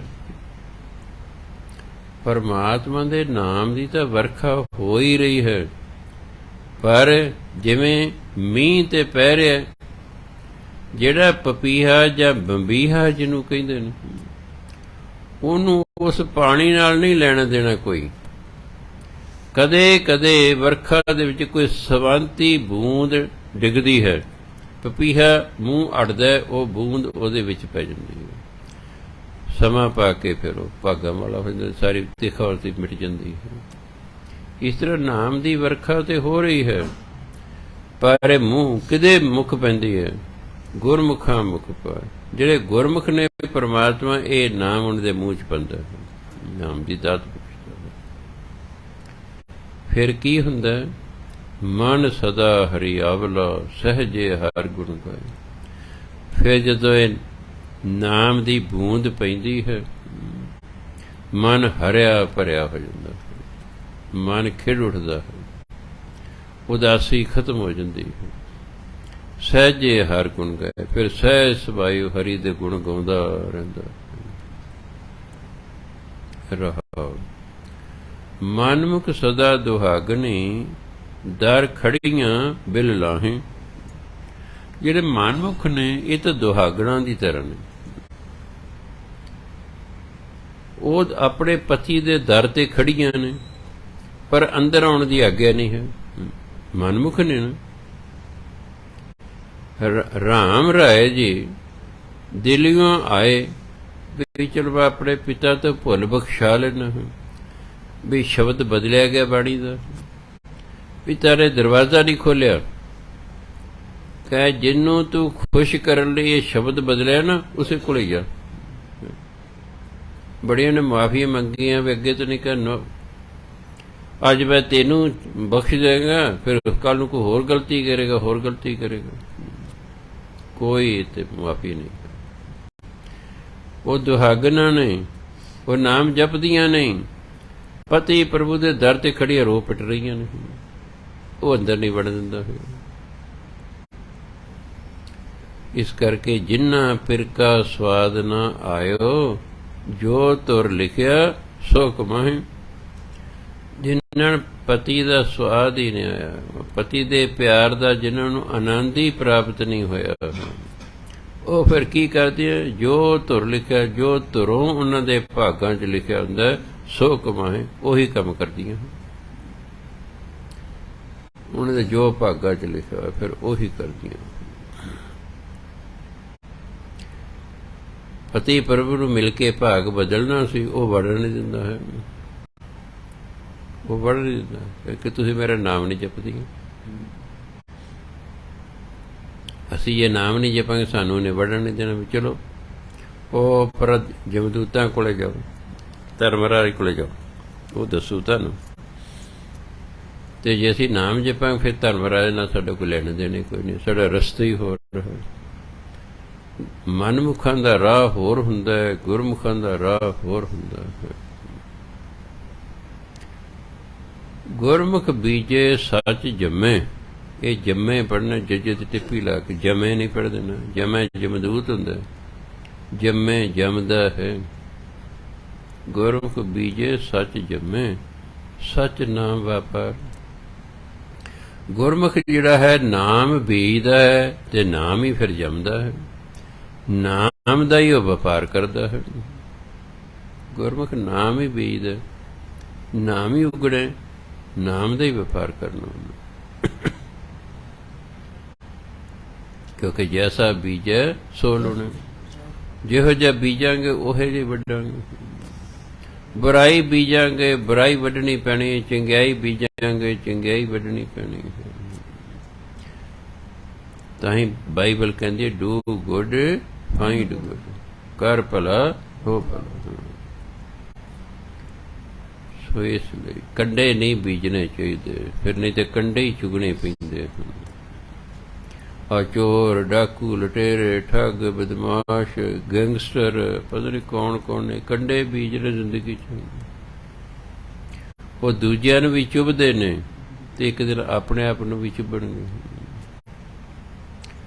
ਕਿਉਂ? ਉਹਨਾਂ ਨੂੰ ਸਹੀ ਗਾਈਡ ਕਰਨ ਵਾਲਾ ਬੰਦਾ ਹੀ ਨਹੀਂ ਟੱਕਰਿਆ ਹੈ। ਬਦ ਕਿਸਮਤ ਸੀ ਉਹਨਾਂ ਦੀ। ਹੁਣ ਕਈ ਫੜੇ ਗਏ, ਨਾਲੇ ਕੁੱਟ ਖਾ ਰਹੇ ਨੇ, ਨਾਲ ਬੁਰਾ ਹਾਲ ਹੈ, ਜੇਲਾਂ ਹੋ ਜਿਹੜੇ ਵਿੱਚ ਹੀ ਫਿਰੀ ਜੋ। ਸਹੀ ਕਰਮ ਕਰਨੇ ਚਾਹੀਦੇ। ਇਸ ਲਈ ਕਹਿੰਦੇ ਜਿਹੜੇ ਗੁਰਮੁਖ ਹੈ, ਬੀਜੇ ਸੱਚ, ਜੰਮੇ ਸੱਚ, ਨਾਮ ਵਪਾਰ। ਉਹ ਸੱਚ ਬੀਜਦਾ ਹੈ, ਪਰ ਨਾਮ ਬੀਜਦਾ ਹੈ, ਨਾਮ ਹੀ ਜੰਮਦਾ ਹੈ, ਨਾਮ ਦਾ ਹੀ ਵਪਾਰ ਕਰਦਾ ਹੈ। ਭਾਵ ਨਾਮ ਜਪਦਾ ਤੇ ਨਾਮ ਜਪਵਾਉਂਦਾ ਹੈ। ਇਹ ਤੇ ਨਹੀਂ ਕੋਈ ਨਾਮ ਵੇਚਦਾ ਕੋਈ, ਇਹ ਵੇਚਣ ਵਾਲੀ ਚੀਜ਼ ਨਹੀਂ ਹੈ। ਜੋ ਇਤਲਾਹ ਹੈ ਲਾਇਨ, ਭਗਤੀ ਦੇ ਭੰਡਾਰ। ਪਰਮਾਤਮਾ ਨੇ ਜਿਹਨਾਂ ਨੂੰ ਇਸ ਲਾਹੇ 'ਚ ਲਾਤਾ ਹੈ, ਇਸ ਲਾਭਦਾਇਕ ਕੰਮ ਜਿਹਨਾਂ ਨੂੰ ਲਾਤਾ ਨਾ, ਉਹਨਾਂ ਨੂੰ ਫਿਰ ਭਗਤੀ ਦਾ ਭੰਡਾਰ ਹੀ ਬਖਸ਼ ਦਿੰਦਾ। ਲੈ ਭਾਈ ਆ ਲੈ ਨਾਮ ਧਨ। ਗੁਰਮੁਖ ਸਦਾ ਸੁਹਾਗਣੀ, ਭੈ ਭਗਤ ਸ਼ਿੰਗਾਰ। ਜਿਹੜੀਆਂ ਗੁਰਮੁਖ ਬੀਬੀਆਂ ਹਨ, ਭਾਵ ਜੀਵ ਇਸਤਰੀਆਂ, ਉਹ ਪਰਮਾਤਮਾ ਦੇ ਭੈ 'ਚ ਰਹਿੰਦੀਆਂ ਨੇ। ਪਰਮਾਤਮਾ ਦੀ ਭਗਤੀ ਹੀ ਉਹਨਾਂ ਦਾ ਸ਼ਿੰਗਾਰ ਹੈ। ਇਸ ਲਈ ਸਦਾ ਹੀ ਸੁਹਾਗਣੀਆਂ ਨੇ। ਕਿਉਂਕਿ ਪਰਮਾਤਮਾ ਇਹ ਤਾਂ ਜੇ ਅਸੀਂ ਗਹਿਣੇ ਗੁਣੇ ਪਾਉਂਦੇ ਤੇ ਸੰਸਾਰ ਲਈ ਪਾਉਂਦੇ, ਐਕਚੁਅਲੀ ਤੇ ਪਤੀ ਲਈ ਪਾਏ ਜਾਂਦੇ ਨੇ। ਐਕਚੁਅਲੀ ਪਤੀ ਲਈ ਪਾਏ ਜਾਂਦੇ। ਕੁਆਰੀ ਲੜਕੀ ਗਹਿਣੇ ਆਮ ਤੌਰ ਤੇ ਨਹੀਂ ਪਾਉਂਦੀ, ਹੁਣ ਪਾਉਣ ਪੂਣ ਲੱਗ ਪਈ ਹੈ। ਪਰ ਪੁਰਾਣੇ ਜ਼ਮਾਨੇ 'ਚ ਕੁਆਰੀ ਲੜਕੀ ਗਹਿਣੇ ਨਹੀਂ ਸੀ ਪਾਉਂਦੀ, ਵਿਆਹੀ ਹੋਈ ਪਾਉਂਦੀ ਸੀ। ਫਿਰ ਉਹ ਗਹਿਣੇ ਕਾਹਦੇ ਲਈ? ਪਤੀ ਲਈ ਹੋਏ, ਵੀ ਮੈਂ ਪਤੀ ਨੂੰ ਚੰਗੀ ਲੱਗਾ। ਇਸੇ ਲਈ ਇਹ ਪਰਮਾਤਮਾ ਦਾ ਨਾਮ ਜਿਹੜਾ ਗੁਰਮੁਖਾਂ ਦਾ ਗਹਿਣਾ ਹੁੰਦਾ ਹੈ। ਪਰਮਾਤਮਾ ਦੇ ਨਾਮ ਦਾ ਗਹਿਣਾ ਚੰਗਾ ਲੱਗਦਾ ਹੈ। ਅਨਦਿਨ ਰਾਵੇਂ ਫਿਰ ਆਪਣਾ, ਸੱਚ ਰੱਖੈ ਔਰ ਧਾਰ। ਰਾਵੇਂ ਪਿਆਰ ਮਾਨਣਾ। ਉਹ ਦਿਨ ਰਾਤ ਪ੍ਰਭੂ ਪਤੀ ਦਾ ਪਿਆਰ ਮਾਣਦੀਆਂ ਹਨ ਤੇ ਪਰਮਾਤਮਾ ਨੂੰ ਔਰ ਹੁੰਦਾ ਹਿਰਦਾ, ਧਾਰ ਹੁੰਦਾ ਵਸਾਉਣਾ। ਤੇ ਉਹ ਪਰਮਾਤਮਾ ਨੂੰ ਜਾਂ ਉਹਦੇ ਨਾਮ ਨੂੰ ਸਦਾ ਹਿਰਦੇ 'ਚ ਵਸਾ ਕੇ ਰੱਖਦੀ। ਨਾਮ ਵਸਾਉਣਾ ਜਾਂ ਨਾਮੀ ਨੂੰ ਵਸਾਉਣਾ ਇੱਕੋ ਹੀ ਗੱਲ ਹੁੰਦੀ ਹੈ। ਕਿ ਜਿੱਥੇ ਨਾਮ ਹੈ ਉੱਥੇ ਨਾਮੀ ਤਾਂ ਹੋਏਗਾ ਹੀ ਹੋਏਗਾ। ਜਿੱਥੇ ਹਰ ਅਰਾਧੀ ਹੈ, ਜਿੱਥੇ ਹਰ ਮਿੱਤਰ ਸਹਾਈ, ਉੱਥੇ ਪਰਮਾਤਮਾ ਹਾਜ਼ਰ ਹੈ, ਮਿੱਤਰ ਬਣ ਕੇ ਸਹਾਇਤਾ ਕਰੇਗਾ। ਤੇ ਰੱਬ ਤੋਂ ਵੱਡਾ ਫਿਰ ਮਿੱਤਰ ਹੋਰ ਕੌਣ ਹੋ ਸਕਦਾ ਹੈ? ਜਦੋਂ ਰੱਬ ਤੁਸੀਂ ਸਿਮਰਨ ਕਰ ਰਹੇ ਹੋ, ਪਰਮਾਤਮਾ ਤੁਹਾਡੇ ਮਿੱਤਰ ਬਣ ਕੇ ਸਹਾਇਤਾ ਕਰ ਰਹੇ ਹੋ, ਹੋਰ ਦੱਸੋ ਕਿਆ ਚਾਹੀਦਾ? ਵੀ ਏਡੋ ਵੱਡਾ ਗੁਰੂ ਤੇ ਪਰਮਾਤਮਾ ਤੋਂ ਵੱਡਾ ਹੋਰ ਕੋਈ ਮਿੱਤਰ ਨਹੀਂ ਹੋਇਆ ਕਰਦਾ। ਇਹ ਸਦਾ ਨਿਭਣ ਵਾਲੇ ਮਿੱਤਰ ਹਨ। ਸੰਸਾਰੀ ਮਿੱਤਰ ਤਾਂ ਜਿੰਨਾ ਚਿਰ ਉਹ ਸਵਾਰਥ ਸਾਂਝਾ ਹੈ, ਉਹਨਾਂ ਚਿਰ ਚੱਲੇਗੀ ਦੋਸਤੀ। ਜਦੋਂ ਸਵਾਰਥ ਅੱਡ ਅੱਡ ਹੋ ਗਏ, ਨਾ ਰਿਸ਼ਤੇਦਾਰੀ ਰਹੇ ਨਾ ਦੋਸਤੀ ਰਹੇ। ਰਿਸ਼ਤੇਦਾਰੀ ਵੀ ਉਹਨਾਂ ਚਿਰ ਹੀ ਨਿਭਦੀ ਹੈ ਜਿੰਨਾ ਚਿਰ ਦੋ ਦੇ ਸਵਾਰਥ ਸਾਂਝੇ ਨੇ। ਅਗਰ ਸਵਾਰਥ ਅੱਡ ਅੱਡ ਹੋ ਗਏ, ਨਹੀਂ ਨਿਭਦੀ ਹੈਗੀ। ਸੋ ਇਸ ਕਰਕੇ ਸਭ ਤੋਂ ਵਧੀਆ ਮਿੱਤਰ ਗੁਰੂ ਅਤੇ ਪਰਮਾਤਮਾ ਹੁੰਦੇ ਹਨ। ਜਦ ਤੁਸੀਂ ਨਾਮ ਜਪੀ ਜਾਓਗੇ, ਜਪੀ ਜਾਓਗੇ, ਜਪੀ ਜਾਓਗੇ, ਗੁਰੂ ਮਹਾਰਾਜ ਵੀ ਖੁਸ਼ ਤੇ ਰੱਬ ਵੀ ਖੁਸ਼। ਜਿਨ ਪਿਰ ਰਾਵਿਆ ਆਪਣਾ, ਤਿਨਾ ਵਿਟੋਂ ਬਲ ਜਾਉ। ਵਿਟੋਂ ਹੁੰਦਾ ਤੂੰ, ਰਾਵਿਆ ਜਿਨ ਪਿਰ ਰਾਵਿਆ ਆਪਣਾ। ਜਿਨ੍ਹਾਂ ਨੇ ਆਪਣੇ ਪਤੀ ਦਾ ਪਿਆਰ ਮਾਣਿਆ, ਤਿਨਾ ਵਿਟੋਂ ਬਲ ਜਾਉ। ਮੈਂ ਉਹਨਾਂ ਤੋਂ ਬਲਿਹਾਰ ਜਾਂਦਾ, ਕਿਉਂਕਿ ਉਹਨਾਂ ਪ੍ਰਭੂ ਪਤੀ ਦਾ ਪਿਆਰ ਮਿਲ ਗਿਆ। ਸਦਾ ਫਿਰ ਕੈ ਸੰਗ ਰਹੇ, ਵਿੱਚੋਂ ਆਪ ਗਵਾਏ। ਆਪਣੇ ਅੰਦਰੋਂ ਆਪ ਗਵਾਏ ਹਉਮੈ ਖਤਮ ਕਰਕੇ ਉਹ ਸਦਾ ਹੀ ਪ੍ਰਭੂ ਪਤੀ ਦੇ ਨਾਲ ਰਹਿੰਦੀਆਂ ਹਨ। ਫਿਰ ਪਤੀ ਨੂੰ ਕਹਿੰਦੇ ਤੇ ਸਾਡਾ ਸਾਰਿਆਂ ਦਾ ਪਤੀ ਕੌਣ ਹੈ? ਪਰਮਾਤਮਾ ਹੈ। ਇਹ ਸੰਸਾਰਿਕ ਪਤੀ ਨੇ, ਉਹ ਅਧਿਆਤਮਿਕ ਪਤੀ ਹੈ। ਤਨ ਮਨ ਸੀਤਲ ਮੁਖ ਉਜਲੇ ਫਿਰ ਕਹਿ ਭਾਏ ਪਿਆਰ। ਸੀਤਲ ਪੜੋਗੇ ਤਾਂ ਪੰਜਾਬੀ ਦਾ ਹੈ, ਸ਼ੀਤਲ ਪੜੋਗੇ ਤਾਂ ਹਿੰਦੀ ਦਾ ਹੈ। ਆਪਾਂ ਕਹਿੰਦੇ ਪੰਜਾਬੀ ਕੇ ਸੀਤ ਲਹਿਰ ਚੱਲ ਰਹੀ ਹੈ, ਹਿੰਦੀ ਕੇ ਸ਼ੀਤ ਲਹਿਰ ਚੱਲ ਰਹੀ। मीनिंग ਇੱਕੋ ਹੀ ਹੈ, शीतल पढ़ लो चाहे शीतल पढ़ लो। तन मन शीतल मुख उजले फिर कै भाए प्यार। वो अपने प्रभु पति नूं प्यार करदियां हन, इसलिए उनका मन ते तन ठंडा ठा रहिंदा है, शांत रहिंदा है। परमात्मा दे दर ते जाकण दे मुख उजले हुंदे हन, क्योंकि वो अपने प्रभु पति नूं प्यार करदे। सेज सुखाली पिर रवै हुम में तृष्णा मार। फिर परमात्मा की करता है? उन्हां दे अंदरों होम है अते तृष्णा मार दिंदा है। फिर उहदा जिहड़ा हिरदा रूपी सेज है वो सुखाली सुखदायक हो जाती है। पिर रवै फिर प्रभु पति उहनूं प्यार करता है। कर किरपा घर आया गुर कै हेत अपार। हेत अपार प्रेम प्यार राही। जदों गुरु दे राही मनुख परमात्मा नूं प्यार करता है, फिर परमात्मा की करता है? किरपा करके उहदे हिरदे घर च आ जाता है, उहदे अंदर वस जाता है। फिर कहता वर पाया सुहागनी केवल एक मरार। फिर परमात्मा जिहड़ा है वो वर दे तौर, वर पति नूं कहंदे ने, उस सुहागनी नूं फिर परमात्मा पति दे तौर ते प्राप्त हो जाता है। फिर की हुंदा है? सबे गुनाह, ये फारसी का शब्द है, इनू गुने नहीं पढ़ते। जे हिंदी का हुंदा फिर पापा पढ़ते गुने, क्योंकि हिंदी पंजाबी का नियम है कि हाहे तो पहला अखर जे मुकता होवे उसनूं दलामा ला के बोलना है। पर यह फारसी का शब्द इसलिए गुने नहीं पढ़िया जाता, यह गुनाह। आप आम कहने मैं की गुनाह कीता, कसूर गलती पाप। सबे गुनाह बख्शाए लैन मेले बेलनहार। परमात्मा हैगा मेलनहार, सानू अपने नाल मिलाउण वाला। वो परमात्मा दे नाम जप के सारे गुनाह अपने परमात्मा तो बख्शा लैंदे ने, ते फिर मेलनहार परमात्मा नूं अपने नाल मिला लैंदा है। क्यों? जो गुनाह ही बख्श दे, गल खत्म हो गई। जो तुसीं भजन बंदगी करी जाओगे पिछले औगन बख्श ले प्रभागे मार्ग पावे, बख्श दिंदा। नानक आखन आखिए जे सुन धरे प्यार। आखन परमात्मा बारे आखना, को बोलना है, ਉਹੀ बोल बोलने चाहिए हैं। नानक आखन आखिए ਉਹੀ बोल बोलना चाहिए है। जे जिस नूं सुन के धरे प्यार, परमात्मा सुन प्यार करे, ਉਹੀ बोल बोलना चाहिए। जिन्होंने सुन के परमात्मा सानू प्यार करे, तो वह बोल है वाहिगुरु वाहिगुरु वाहिगुरु वाहिगुरु। बस हुण तो आही बोल चंगे लगते, क्योंकि सानू देखना पैना भी परमात्मा किहड़े बोलां ते खुश हुंदा है। वो जिहड़ा गुरमंत्र दिता है सानू गुरु महाराज ने, जदों उहदा जाप करदा है, ये आवाज़ सुन के परमात्मा नू खुशी हुंदी है। ये बोल बोलना चाहिए। आखण अनानी नाम कोड़े बोल, केड़ा बोल बोलना चाहिए? जे मैंने जिस नूं सुन के धरे प्यार, परमात्मा सानू प्यार करे, वही बोल बोलना चाहिए। आसा महला तीजा।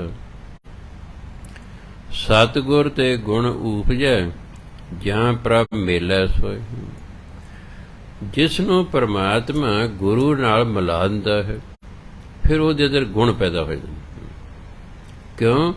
ਜਿਹੋ ਜਿਹੀ ਸੰਗਤ ਕਰਾਂਗੇ ਉਹਦੇ ਵਰਗੇ ਸਾਡੇ ਅੰਦਰ ਗੁਣ ਜਾਂ ਔਗਣ ਪੈਦਾ ਹੋ ਜਾਣੇ ਹਨ। ਗੁਰੂ ਬ੍ਰਹਮ ਗਿਆਨੀ ਹੁੰਦਾ ਹੈ, ਬ੍ਰਹਮ ਗਿਆਨੀ 'ਚ ਕੋਈ ਔਗਣ ਹੁੰਦਾ ਹੀ ਨਹੀਂ ਹੈ। ਜਿਵੇਂ ਪਰਮਾਤਮਾ 'ਚ ਕੋਈ ਔਗਣ ਨਹੀਂ, ਗੁਣ ਹੀ ਗੁਣ ਹਨ। ਤੇ ਜਿਹੜਾ ਪਰਮਾਤਮਾ ਨੂੰ ਪ੍ਰਾਪਤ ਕਰ ਲੈਂਦਾ ਉਹਨੂੰ ਕਹਿੰਦੇ ਨੇ ਬ੍ਰਹਮ ਗਿਆਨੀ। ਇਸ ਲਈ ਬ੍ਰਹਮ ਗਿਆਨੀ 'ਚ ਵੀ ਔਗਣ ਨਹੀਂ ਹੁੰਦੇ, ਗੁਣ ਹੀ ਗੁਣ ਹੁੰਦੇ ਹਨ। ਜਦੋਂ ਜਿਹਦੇ 'ਚ ਗੁਣ ਹੀ ਗੁਣ ਨੇ ਤਾਂ ਉਹਦੇ ਤੋਂ ਫਿਰ ਸਾਨੂੰ ਗੁਣ ਹੀ ਪ੍ਰਾਪਤ ਹੋਣੇ ਨੇ। ਮੰਨ ਲਓ ਕੋਈ ਬੰਦਾ ਮੇਰਾ ਨਾਮ ਜਪਣਾ ਸ਼ੁਰੂ ਕਰਦਾ, ਜੈਮਲ ਸਿੰਘ ਜੈਮਲ ਸਿੰਘ ਜੈਮਲ ਸਿੰਘ ਜੈਮਲ ਸਿੰਘ ਕਰਦਾ ਰਹਿੰਦਾ, ਉਹ ਕੀ ਹੋਏਗਾ? ਜਿਹੜੇ ਮੇਰੇ ਗੁਣ ਨੇ ਉਹ ਵੀ ਉਹਦੇ 'ਚ ਪ੍ਰਵੇਸ਼ ਕਰ, ਜਿਹੜਾ ਮੇਰੇ 'ਚ ਔਗਣ ਉਹ ਵੀ ਕਰ ਜਾਏਗਾ। ਉਹਨੇ ਕੀ ਖਟਿਆ?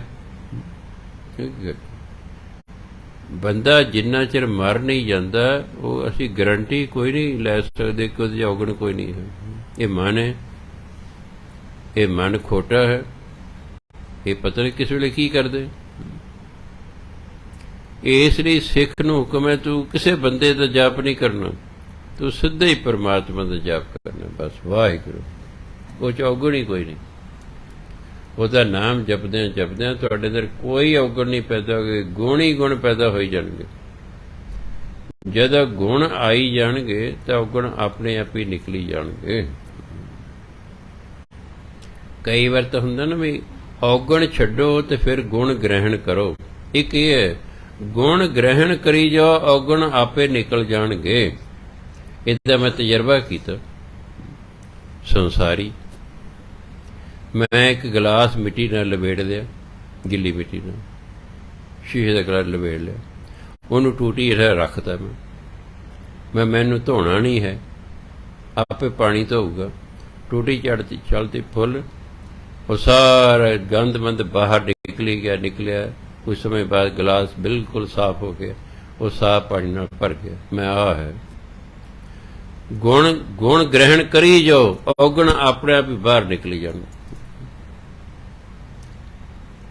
ਇੱਕ ਤਾਂ ਹੁੰਦਾ ਵੀ ਮੈਂ ਉਹਨੂੰ ਮੇਰਾ ਮਾਈ ਦਾ ਸਾਫ਼ ਕਰਦਾ ਤੇ ਫਿਰ ਪਾਣੀ ਭਰਦਾ ਸਾਫ਼ ਨਹੀਂ।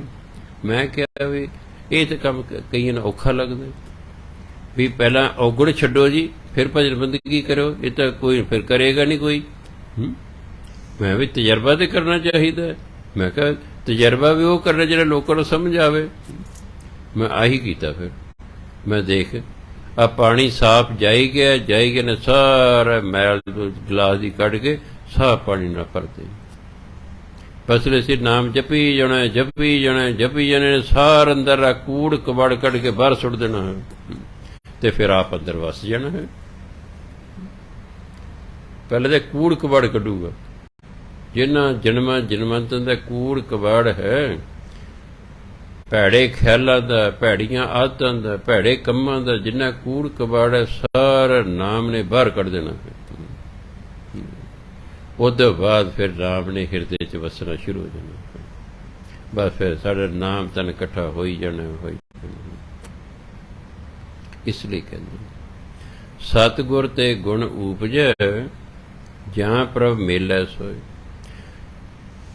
ਜਦੋਂ ਪਰਮਾਤਮਾ ਕਿਸੇ ਨੂੰ ਗੁਰੂ ਨਾਲ ਮਿਲਾ ਦਿੰਦਾ ਹੈ ਤਾਂ ਫਿਰ ਗੁਰੂ ਦੇ ਉੱਤੇ ਵਿੱਚੋਂ ਉਹਨੂੰ ਗੁਣ ਮਿਲਦੇ ਹਨ, ਉਹਦੇ ਅੰਦਰ ਗੁਣ ਪੈਦਾ ਹੋ ਜਾਂਦੇ ਹਨ। ਕਿਉਂ? ਉਹ ਗੁਣਵਾਨ ਦੀ ਸੰਗਤ ਕਰ ਰਿਹਾ ਹੈ। ਸਹਿਜੇ ਨਾਮ ਧਿਆਈਐ, ਗਿਆਨ ਪ੍ਰਗਟ ਹੋਏ। ਸਹਿਜ ਵਾਰ ਨਾਮ ਜਪੀ ਜਾਣਾ, ਜਪੀ ਜਾਣਾ, ਜਪੀ ਜਾਣਾ, ਅੰਦਰ ਬ੍ਰਹਮ ਗਿਆਨ ਪ੍ਰਗਟ ਹੋ ਜਾਵੇ। ਜਿਉਂ ਤੁਸੀਂ ਨਾਮ ਜਪੀ ਜਾਓਗੇ, ਤੁਹਾਡੀ ਸੋਚ ਉੱਚੀ ਹੁੰਦੀ ਜਾਏਗੀ। ਆ ਚੋਰੀਆਂ ਕਰਨੇ, ਡਾਕੇ ਕਮਾਣੇ, ਠੱਗੀਆਂ ਕਰਨੀਆਂ, ਮਿਲਾਵਟਾਂ ਕਰਨੀਆਂ, ਧੋਖਾਧੜੀ ਕਰਨੀ, ਬਦਮਾਸ਼ੀ ਕਰਨੀਆਂ, ਨਸ਼ੇ ਕਰਨੇ, ਨੀਵੀਂ ਸੋਚ ਦੀ ਨਿਸ਼ਾਨੀ ਹੈ। ਇਹ ਨੀਵੀਂ ਸੋਚ ਦੀ ਨਿਸ਼ਾਨੀ ਹੈ। ਹੁਣ ਮੀਟ ਖਾਣਾ ਚੰਗਾ ਲੱਗਦਾ, ਜਿਉਂ ਤੁਸੀਂ ਨਾਮ ਜਪੀ ਜਾਓਗੇ, ਤੁਹਾਡਾ ਜੀਅ ਨਹੀਂ ਕਰੇਗਾ ਕਿ ਇਹ ਜੀਵ ਨੇ, ਇਹਨਾਂ ਦੇ ਵਿੱਚ ਉਸੇ ਤਰ੍ਹਾਂ ਹੀ ਜਾਣ ਹੈ ਜਿਵੇਂ ਮੇਰੇ 'ਚ ਜਾਣ ਹੈ। ਮੈਂ ਆਪਣੀ ਜੀਵ ਦੇ ਸਵਾਦ ਲਈ ਇਹਨੂੰ ਕਿਉਂ ਖਾਵਾਂ? ਤੂੰ ਛੱਡ ਦੋਗੇ। ਗੁਰੂ ਮਹਾਰਾਜ ਵੀ ਕਹਿੰਦੇ ਜੀ ਬੱਧੋ ਅਰ ਧਰਮ ਕਰ ਥਾਪੋ, ਅਧਰਮ ਕਹੋਗਤ ਭਾਈ। ਵੱਧ ਹਿੰਦੀ ਦਾ ਸ਼ਬਦ ਮਾਰਨ। ਤੁਸੀਂ ਜੀਵਾਂ ਨੂੰ ਮਾਰ ਕੇ ਖਾਂਦੇ ਹੋ, ਫਿਰ ਕਿ ਇਹ ਧਰਮ ਅਨੁਸਾਰ ਹੈ ਜੀ, ਫਿਰ ਅਧਰਮ ਕਿਹਨੂੰ ਕਹੋਗੇ? ਜੇ ਜੀਵਾਂ ਨੂੰ ਮਾਰਨਾ ਧਰਮ ਹੈ, ਫਿਰ ਅਧਰਮ ਕਿਹਨੂੰ ਕਹੋਗੇ? ਜੀਵ ਹੱਤਿਆ ਗੁਰੂ ਨਾਨਕ ਜੀ ਬੰਦ ਕਰਤੀ, ਜੀਵ ਨਹੀਂ ਮਾਰਨੇ ਹੈਗੇ। ਹਾਂ, ਉਹ ਜੀਵ ਨੂੰ ਮਾਰੋ ਜਿਹਦਾ ਪਤਾ ਤੁਹਾਨੂੰ ਇਹ ਨੁਕਸਾਨ ਪਹੁੰਚਾਏਗਾ। ਮੱਛਰ ਹੈ ਪਤਾ, ਜੇ ਅਸੀਂ ਨਹੀਂ ਮਾਰਾਂਗੇ ਸਾਨੂੰ ਵੱਢੇਗਾ, ਤੇ ਰਤੀਕ ਮੱਛਰ ਹੁੰਦਾ, ਦਾਰਾ ਪਹਿਲ ਵਰਗਾ ਢਾ ਦਿੰਦਾ। ਹਾਂਜੀ, ਇੰਨਾ ਬੁਖਾਰ ਚੜਾਉਂਦਾ, ਉਹ ਕਹਿੰਦਾ ਰਜਾਈ ਲਿਆਓ ਜੀ, ਫਟਾਫਟ ਉੱਪਰ ਦਿਓ। ਕਈ ਵਾਰ ਕਿੰਨਾ ਸੜਿਆ ਜਾਂ ਮੱਛਰ ਜੇ ਲੜ ਜੇ ਨਾ, ਉਹ ਠੰਡ ਚੜਦੀ ਹੈ ਸਰੀਰ ਨੂੰ। ਗਰਮੀਆਂ ਦੇ ਮਸੇ 1 ਕੰਬਲ 2 ਕੰਬਲ 3 ਕੰਬਲ ਉੱਤੇ ਪਾਉਣੇ ਪੈਂਦੇ ਨੇ, ਤਾਂ ਜਾ ਕੇ ਕਿਤੇ ਠੀਕ ਹੁੰਦਾ। ਮੈਂ ਕਿਹਾ ਕਮਾਲ ਦਾ ਸੜਿਆ ਜਾ ਰਤੀ ਕਹਿ, ਦੇਖ ਐਡੇ ਵੱਡੇ ਬੰਦੇ ਨੂੰ ਢਾ ਲਿਆ। ਹਾਂਜੀ, ਇਹ ਤੁਹਾਨੂੰ ਪਤਾ ਹੈ ਇਹ ਸਾਡਾ ਦੁਸ਼ਮਣ ਹੈ, ਉਹਨੂੰ ਵੇਲੇ ਸਿਰ ਮਾਰ ਦੇਣਾ ਚਾਹੀਦਾ। ਨਿਪ ਦਾ ਈਵਲ ਇਣ ਦਾ ਬੈਡ। ਹੁਣ ਸੌਣ ਭਾਦੋਂ ਦਾ ਮਹੀਨਾ, ਸਾਵਧਾਨ ਰਹਿਣਾ। ਕਈ ਵਾਰੀ ਖੜੇ ਪਾਣੀ 'ਤੇ, ਜਿੱਥੇ ਪਾਣੀ ਖੜਾ ਉੱਥੇ ਵੀ ਮੱਛਰ ਹੋ ਜਾਂਦਾ, ਉੱਥੇ ਖਿਆਲ ਰੱਖਣਾ। ਘਰਾਂ ਦੇ ਵਿੱਚ ਵੀ ਆ ਕੀ ਅੱਜ ਕੱਲ੍ਹ ਉਹ ਧੂਫ ਜਿਹਾ ਧੁਖਦੀਆਂ ਦੇ ਕੀ ਹੁੰਦਾ, ਉਹ ਨਾਈਟ ਕੀ ਉਹਨੂੰ ਕਹਿੰਦੇ, ਗੁੱਡ ਨਾਈਟ। ਹਾਂ, ਗੁੱਡ ਨਾਈਟ ਜਿਹਾ ਹੁੰਦੀ ਹੈ ਵੀ, ਉਹਦੇ ਨਾਲ ਮੱਛਰ ਜਿਹੜਾ ਹੈ ਉਹ ਅੰਦਰ ਨਹੀਂ ਵੜਦਾ ਹੈ। ਕੋਈ ਜੋ ਦਰਵਾਜ਼ਾ ਖੁੱਲ੍ਹਦਾ ਹੈ, ਜਿਹੜਾ ਕੋਈ ਮਿਲਣਾ ਹੈ ਉਹਦੇ ਨਾਲ ਕਈ ਵਾਰੀ ਮੱਖੀ ਬੈਠੀ ਹੁੰਦੀ, ਮੱਖੀ ਅੰਦਰ ਆ ਜਾਂਦੀ ਹੈ। ਮੈਨੂੰ ਇਹ ਬੜਾ ਵਕਤ ਹੈ, ਮੇਰਾ ਦਰਵਾਜ਼ਾ ਤਾਂ 100 ਵਾਰੀ ਘੱਟ ਤੋਂ ਘੱਟ ਦਿਨ 'ਚ ਖੁੱਲ੍ਹਦਾ, ਕੋਈ ਨਾ ਕੋਈ ਆਇਆ ਗਿਆ। ਆ ਮੱਖੀ, ਮੈਂ ਮੱਖੀ ਮਾਰਨ ਨਾਲ ਹੀ ਕੋ ਰੱਖਿਆ ਹੋਇਆ। ਲੈ ਵੀ ਤੈਨੂੰ ਤਾਂ ਸ਼ਹੀਦ ਕਰੀਏ, ਕਿਆ ਕਰੀਏ, ਸੌਣ ਨਹੀਂ ਦਿੰਦੀਆਂ, ਢੀਠ ਹੁੰਦੀਆਂ ਮੱਖੀਆਂ, ਜਿਸ ਥੋੜਾ ਮੁੜ ਕੇ ਉੱਥੇ ਆਉਂਦੀਆਂ ਨੇ। ਮੱਖੀਆਂ ਮਾਰਨਾ, ਮੱਛਰ ਮਾਰਨਾ, ਘਰ 'ਚ ਚੂਹਾ ਆ ਗਿਆ ਉਸ ਨੂੰ ਮਾਰਨਾ, ਘਰ 'ਚ ਸਾਪਾ ਵੜਿਆ ਉਸ ਨੂੰ ਮਾਰਨਾ, ਇਹ ਕੋਈ ਪਾਪ ਨਹੀਂ ਹੁੰਦਾ ਹੈ। ਇਹ ਤੁਹਾਡੇ ਦੁਸ਼ਮਣ ਨੇ। ਬਜਾਏ ਕਿ ਇਹ ਤੁਹਾਡੇ ਤੇ ਪਹਿਲਾਂ ਵਾਰ ਕਰ ਜਾਣ, ਪਹਿਲਾਂ ਤੁਸੀਂ ਇਹਨਾਂ ਤੇ ਵਾਰ ਕਰ ਦਿਓ, ਬਸ ਤਾਂ ਠੀਕ ਰਹੂਗਾ। ਕਿਉਂਕਿ ਜੇ ਨਾ ਵਾਰ ਕਰਤਾ, ਮੈਂ ਤੁਹਾਨੂੰ ਦੱਸਿਆ ਨਾ, ਮੱਛਰ ਛੋਟਾ ਜਿਹਾ ਹੈਗਾ ਤੇ ਵੱਡੇ ਸਾਰੇ ਬੰਦੇ 6 ਫੁੱਟ ਦੇ ਢਾ ਲੈਂਦਾ। ਸੋ ਜਦੋਂ ਕਹਿੰਦਾ ਅਸੀਂ ਸਹਿਸ ਵਾਰ ਨਾਮ ਜਪੀ ਜਾਂਦੇ ਹਾਂ, ਸਾਡੇ ਅੰਦਰ ਬ੍ਰਹਮ ਗਿਆਨ ਪ੍ਰਗਟ ਹੋ ਜਾਂਦਾ ਹੈ। ਇਸ ਲਈ ਨਾਮ ਜਪੀ ਜਾਂਦੇ। ਬ੍ਰਹਮ ਗਿਆਨ ਜਦੋਂ ਪ੍ਰਗਟ ਹੋਇਆ, ਅਸੀਂ ਬ੍ਰਹਮ ਗਿਆਨੀ ਹੋ ਗਏ। ਜਦੋਂ ਬ੍ਰਹਮ ਗਿਆਨੀ ਕੇ ਫਿਰ ਪਰਮਾਤਮਾ ਨਾਲ ਸਾਡਾ ਮੇਲ ਹੋ ਜਾਂਦਾ। ਸਤਿਕਾਰਯੋਗ ਸਾਧ ਸਿੰਘ, ਆਪਣੇ ਕੋਲ 7 ਮਿੰਟ ਹੈਗੇ, ਆਪਾਂ ਨੇ ਕਥਾ ਬਾਤ ਆਪਣਾ ਸਿਮਰਨ ਕਰਨਾ, ਸੋ ਤਿਆਰ ਹੋ ਜਾਓ।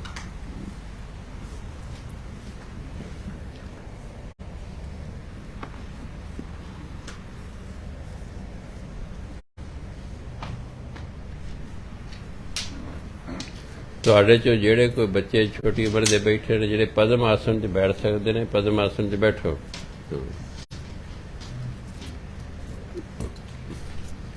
ਜਿਹੜੇ ਦੋਨੋਂ ਨਹੀਂ ਕਰ ਸਕਦੇ, ਇੱਕ ਲੱਤ ਰੱਖ, ਇੱਕ ਪੈਰ ਦੂਜੇ ਪੱਟ ਤੇ ਰੱਖ ਕੇ ਵੇਖੋ।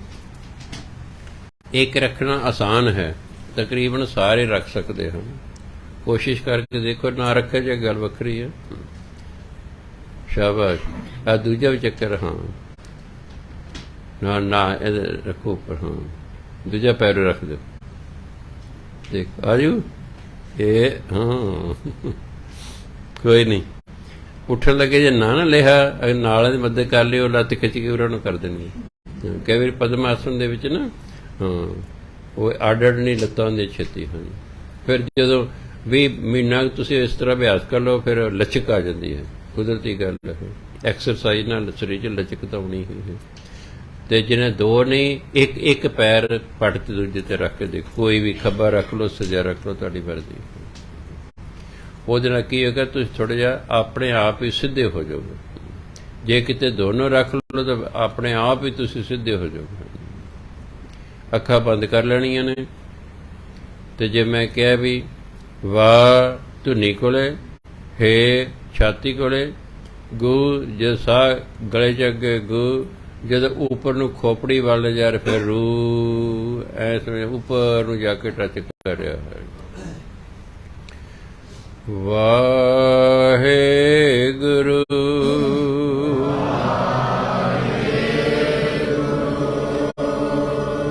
ਵਾਹਿਗੁਰੂ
ਸੰਥਿਆ ਵੇਲੇ ਜਵਾਕ ਜ਼ਿਆਦਾ ਹੁੰਦੇ ਨੇ, ਉਹ ਗੂੰਜਾਂ ਪਾਉਂਦੇ ਹਾਲ ਚ, ਪੂਰੀ એનર્ਜੀ, ਪੂਰਾ ਜ਼ੋਰ ਲਾ ਕੇ ਬੋਲਦੇ ਨੇ, ਧਿਆਨ ਇੱਧਰ ਉੱਧਰ ਨੂੰ ਜਾ ਹੀ ਨਹੀਂ ਸਕਦਾ ਹੈ। ਵਾਹਿਗੁਰੂ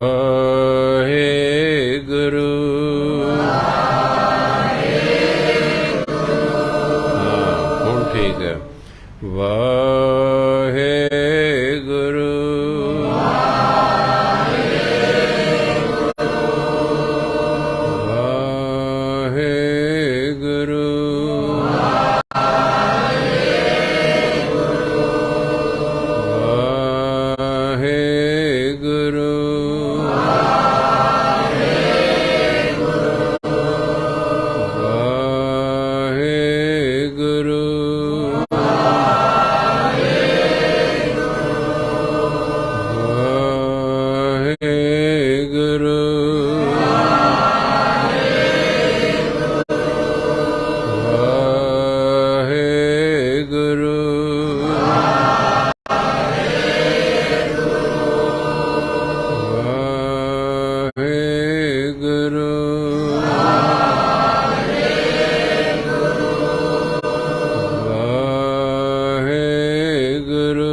ਵਾਹਿਗੁਰੂ ਜੀ ਕਾ ਖਾਲਸਾ ਵਾਹਿਗੁਰੂ ਜੀ ਕੀ ਫਤਿਹ। ਇਸ ਨੂੰ ਸੰਗਤੀ ਸਿਮਰਨ ਕਹਿੰਦੇ ਨੇ।